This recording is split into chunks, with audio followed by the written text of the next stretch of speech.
the glory of Rome, once the empire of empires, ruled by a Caesar, declared in his day to be Lord and Savior of the world.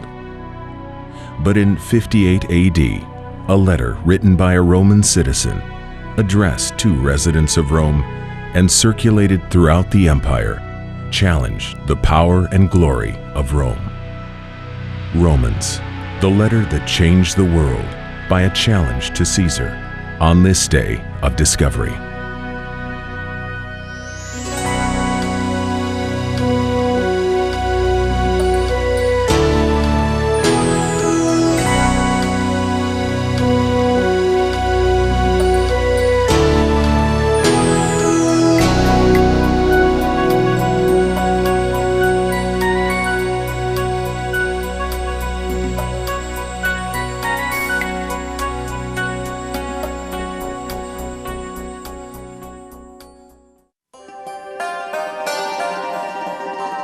This is the land of the Bible, Italy. The country of Italy, with its capital Rome, is another part of the land of the Bible. The Roman Empire ruled at the coming of Jesus Christ and during the time of the writings of the New Testament. Mark D. Hahn and Jimmy DeYoung have returned to the Middle East to reflect on one of those New Testament writings, a letter written by the Apostle Paul, a letter to the church in Rome. A letter that, in an indirect but powerful way, challenged Caesar and exposed the weakness of the empire. Welcome to the city of Rome, Main Street, Rome. Just like the pictures, just like the Travel Channel, Jim. Well, except I think we'd better clarify things for everybody. This is not actually Rome, it's Beth-Shan. It's a city, a Roman city in the times of Christ, that was a replica of the city of Rome. And in the glory days of Rome, in her heyday, she actually built 4,000 little Romes just like this all across the empire. This city now is called Beth-Shan, but in the days of Jesus Christ, it was called how do you say it? Scythopolis? I was depending on you to say it. Scythopolis. I think we'll refer to it from now on as Beth-Shan. But it was indeed a replica of the Roman city that was the capital for the Roman Empire. It has all the attributes of one of those great cities like the city of Rome. Like the other many Romes, it had its main street, or Cardo, lined with its shops, its bathhouses, complete with a steam room and an exercise room, an amphitheater to entertain the soldiers and the crowds with gladiatorial games, a theater for performances, even public restrooms with running water, and of course, temples built to honor their many gods. In the first century, the glory of Rome was seen throughout the empire. It was seen in cities like Ephesus, Pergamum, and Hierapolis, all in what is now Turkey, in Alexandria in Egypt, and in Jericho in Jordan. There was not one Rome, there were many Romes. You can see the results to the present day yet. When a Roman colonists would found an important new town, maybe at the juncture of a river or something like that, they would want all the conveniences and comforts that they had back in the imperial capital. There they would also have to have a Senate house. There they would also have to have a hippodrome. They would have to have a theater, the baths, and so on. You can see some of the remains of these to the present day yet. If you just consider the extent of it, the Romans were able to conquer practically every inch of land from Scotland all the way to the Middle East. Every inch of land overlooking the Mediterranean Sea was Roman. They referred to the Mediterranean as Mare Nostrum, our sea. And imagine just being able to connect all those different people, to integrate, to assimilate all those different people with their customs, their beliefs, their traditions. Just that in itself is extraordinary. The Roman Empire at this time was probably the most successful single phenomenon in the history of the world up to that time. It was the greatest empire. It was the most powerful nation at that time. It had inherited so much of Greek and Mesopotamian culture. It had added to that culture, and so it was a powerhouse in just about every avenue you can think of. And this idea of sharing a common culture that stretched, in fact, from Scotland to the Middle East, and a culture that fed itself on the various customs and traditions of these other people. So this capacity to assimilate as well as imposing their own culture. As great as Rome was, it was weakened by a fundamental flaw, a weakness that would eventually result in the fall of the empire.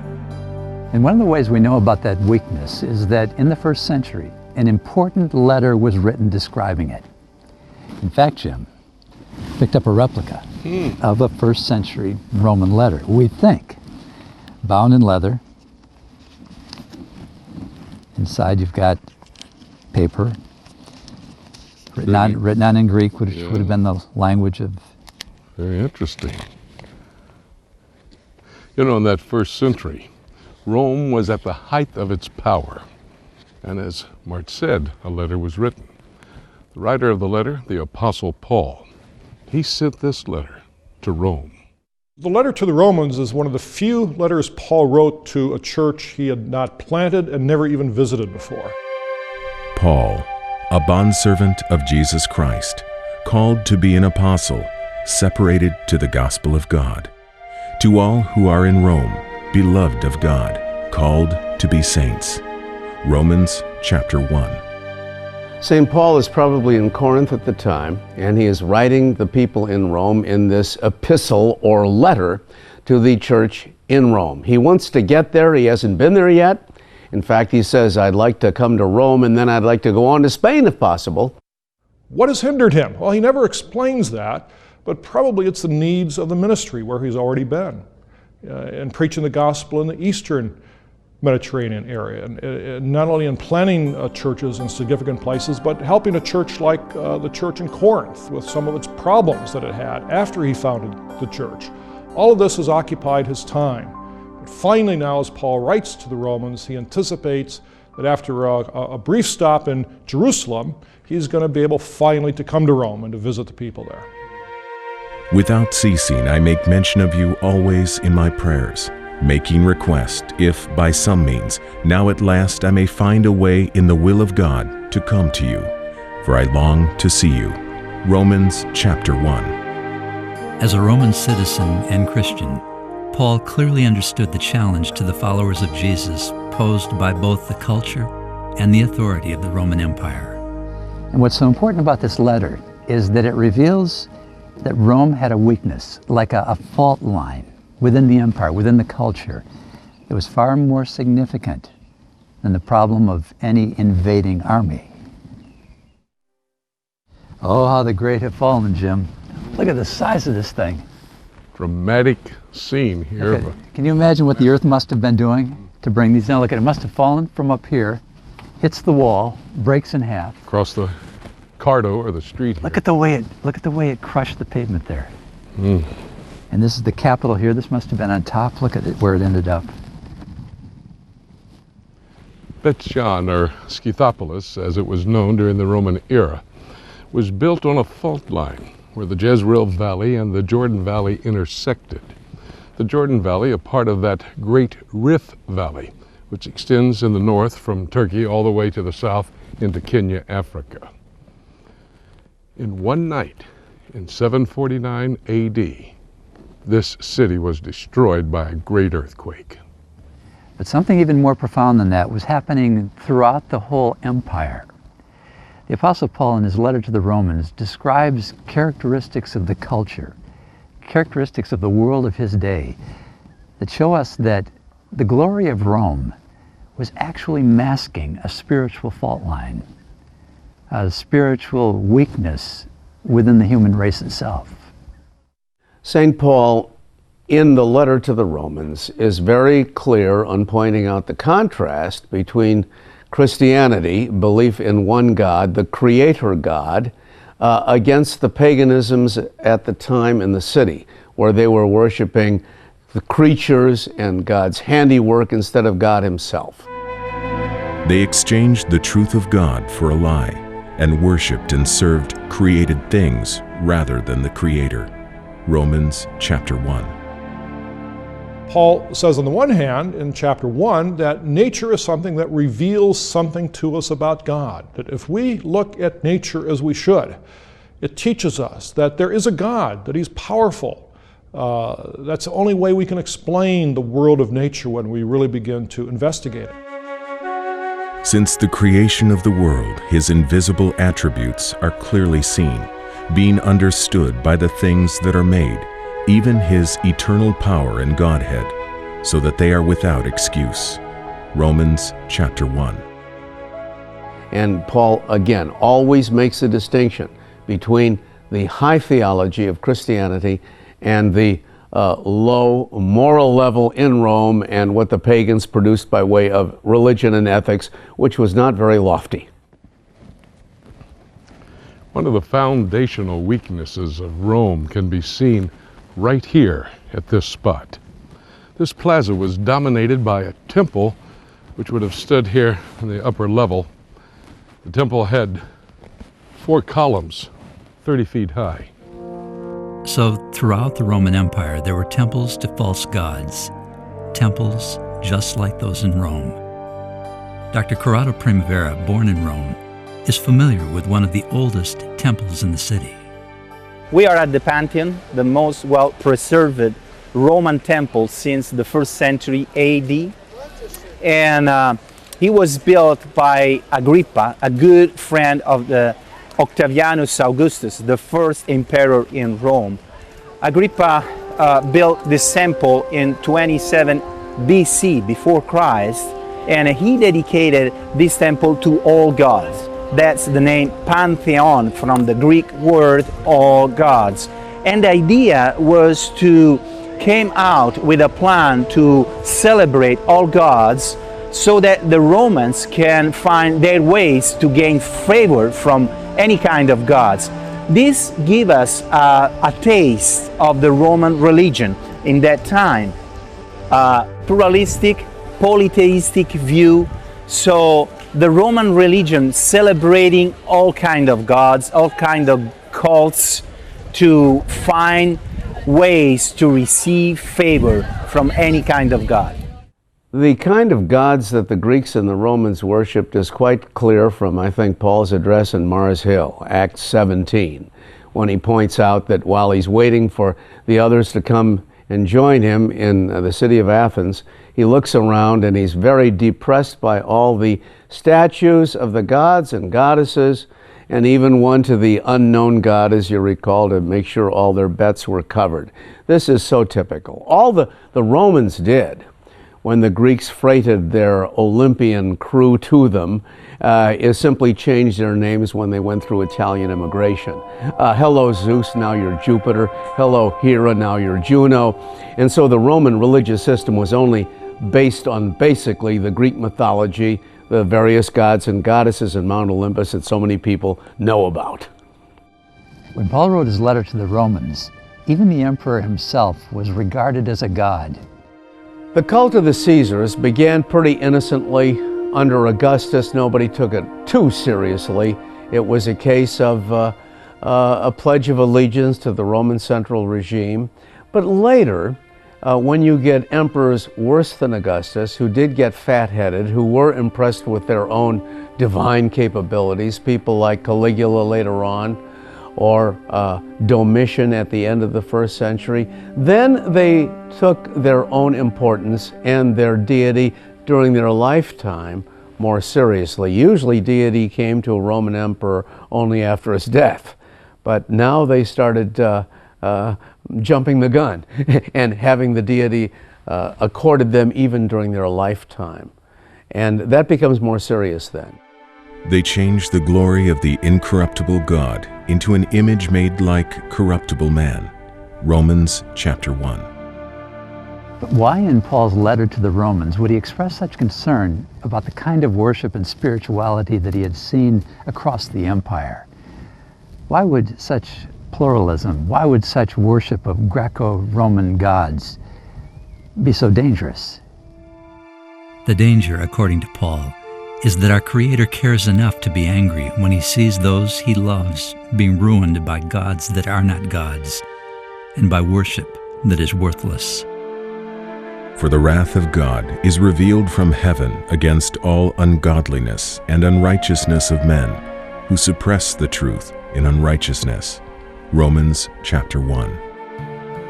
And this alarmingly bad news helps to explain Paul's reason for sending his letter to the Christian residents of Rome. In behalf of a Lord greater than Caesar, Paul wants his readers to know that when people ignore the gift of conscience, and when we deny the evidence in the creation of one who is infinitely greater and wiser than ourselves, we place ourselves in opposition to the God who created us and loves us, and choose instead the way of death. But Paul is just beginning. In a way that's too important for us to miss, he writes his letter to make a declaration of good news, which in its day was a not-so-subtle challenge to the Caesar. As much as is in me, I am ready to preach the gospel to you who are in Rome. Romans chapter 1. The birth of Octavian Augustus, one of the great emperors, for instance, was called good news for all people. And implicitly, by claiming that in Jesus Christ we find good news, there is a counterclaim being made. No, it's not in the emperor that we find true good news for people. He can bring peace in a secular way. He can bring a cessation of military conflict. But it's Christ who brings the real good news that can transform people and bring peace in the ultimate spiritual sense. I am not ashamed of the gospel of Christ, for it is the power of God to salvation for everyone who believes, for the Jew first, and also for the Greek. Romans chapter 1. Come on, Mark, this way. Right. Going to the theater. I'm going to go talking out loud like that and going to a theater. Hey, Mart, it's okay. There's nobody here. You know what, Jim? Why am I not surprised? That's true. Notice here, the vomitoria. Does that sound familiar? I don't even like the sound of the word. Vomitoria. It sounds awful. They called it that. Well, exactly right. And the practice of the Roman Empire was for the people to gorge themselves with food, go out to a vomitorium, relieve themselves, and then come back and eat more. And the exits of a theater like this were called vomitoria because it would expel the people after they left a show. But it's also significant because it says something about the culture, something about the indulgence of a people who would gorge themselves, get rid of it, so that they could eat more.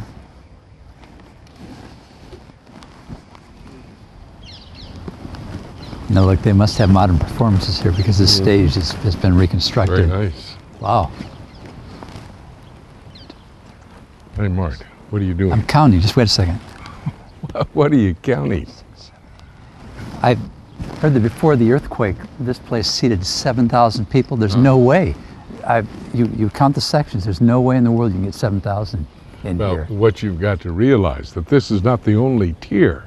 There were actually 3 tiers. This first tier was pretty well preserved over the years, and then the second tier would be the area where the seats have been robbed. The third tier, it's missing. It's where the trees are up there. You know, the Romans, when they put on a performance, they would have great audiences coming into this theater. The Apostle Paul, when he wrote the letter to the Romans, he had 2 different audiences in mind as well. In recent years, there has been much more attention given to the way Paul is dealing with what we might call a people problem. Here's this new thing, the church, based on faith in Jesus Christ. And this church, by Paul's day, is something that is bringing together Jews and Gentiles in a new and unprecedented way. The Old Testament really doesn't give much guidance for this. And so Paul, I think, was called by God especially to work out the theology of how we can understand Gentiles and Jews living together, existing together as one people of God. Now, let's try to picture together those 2 groups that Paul is writing to in Rome. In fact, let's imagine them filing into this theater, and we've got 2 basic groups. You have the Jewish people and the non-Jewish, or the Gentiles. And let's put the Gentiles, for the sake of discussion, up higher in the seats, and let's bring the Jewish people right down front, best seats in the theater. Now, why do I say that? Because the Jewish people that Paul was writing to had the script, or more specifically, they had the scriptures. They had the revelation of Moses. They had the revelation of the God of Israel. They understood what he expected from his chosen people. Paul's point was that even though Israel, or the Jewish people, had for centuries occupied the front row seats to view the unfolding drama of God, they had no basis for belittling the Gentile nations, who had missed many of the earlier acts and were seated, as it were, in seats much further back. One of the things Paul tries to do, because he's addressing, I think, again, these various congregations, these Jewish and Gentile congregations aren't getting along very well, as others have put it, is to level the playing field. Because of the Old Testament, we can understand how some of the Jews, for instance, would claim superiority. Hey, we're the real people of God. We're the one God made the promises to, and you Gentiles are just sort of latecomers, and we'll let you in, but in a kind of subordinate status, perhaps.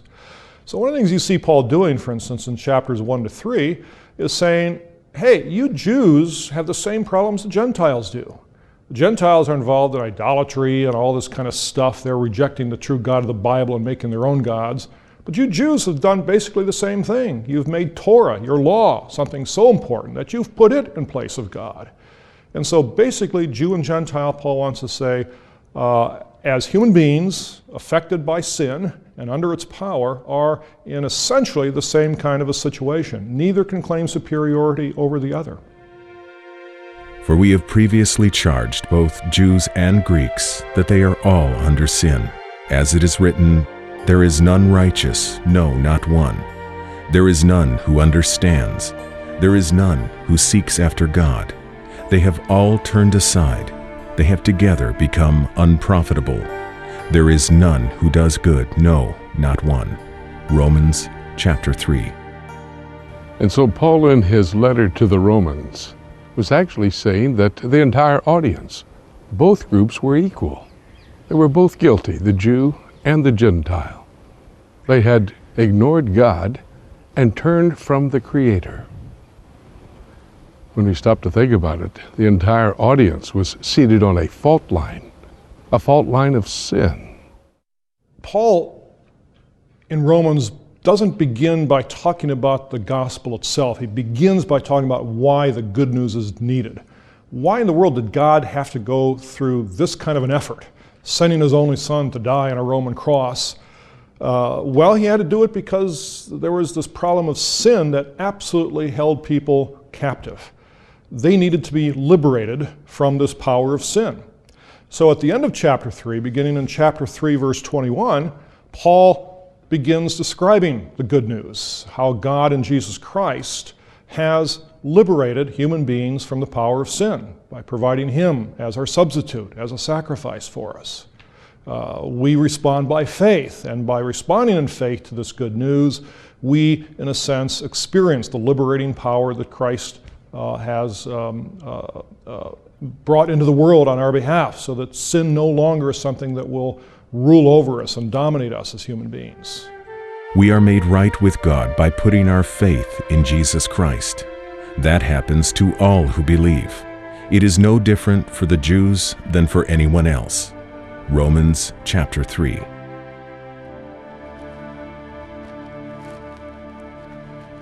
Today we've been talking about a first century city that shone here in Israel. We've been talking about a first century empire, the Roman Empire, and a first century letter, the letter that the Apostle Paul wrote to the Romans. And all of it is as timely as anything could be. Here we've talked about an emperor, a Caesar, who allowed himself to be considered and called a god. And yet, when you think about it, he was just doing what all of us are inclined to do. I see it in myself. I see my own inclination to give myself the consideration and the honor that God alone deserves. None of us can sacrifice enough, worship enough, or work enough to pay the full price of our own sin. And so we're invited to trust in God's own provision of a sacrifice, the offering of his one and only Son.